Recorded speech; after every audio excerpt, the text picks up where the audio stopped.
Sabi buhat yan laki. Nahuli ko na din. Yan, nahuli ko na yan. Nakaligo lang sa daliri na nilabas ko kagad. Ang tawag sa tawag niya. Hindi ko tapos yun. Hindi, plate lang talaga. May ganyang malak si Makmak dati ah. Yung malaking malak na nahigab lang. Kaya ko meron din kaya talasayan, pero yun yung nag-ibang boses. Hindi na eh. Ay, doon ko narinig kay Kunsyal Iro. Nung kay nagpalit ng yero daw kay Kenneth, ay doon ko narinig na natila ako yung talisaya eh. Ay, dito na, pinindi ko na ina, no? Pinuntahan. Pagkapagas ng gaya, dati malaki boss, ba't hindi lumiit? Baka nag-lalambing. Talisayan yun eh. Kagaya. Yung nasigaw ko yung May kagaya ni Kayaya? Meron, nagkakagayahan din.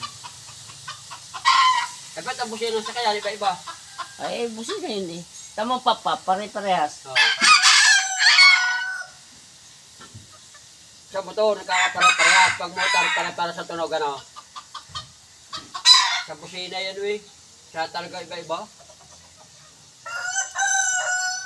Atras yung siya, no? Poporma pala, atras agad, hindi pa susugmok pa. Oo. Walit pares din marunong umilag, ano? may isa ng ganyan labo. Magaling yung ligtad, ano? Tsaka ligtad nila, malayo agad, ano? Oh. Hindi magpapangabot siya, paras na. Ay, naku, riyak-yak na ng manok. Hindi tinakulbalit ako, Ari. Mga damit na, Ari. Eh, babanlawan pa naman ho yan. Ang ganda ng buhay.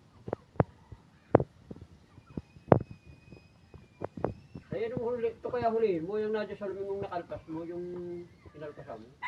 Sayang yun. Kanina nga sana yung huli ko na yun. Ayun nasa lumingan. Nakita lang ako. Pagka ayaw sa bahay, Hindi maganda ang hindi ko kursunada yung mga gayang naalis.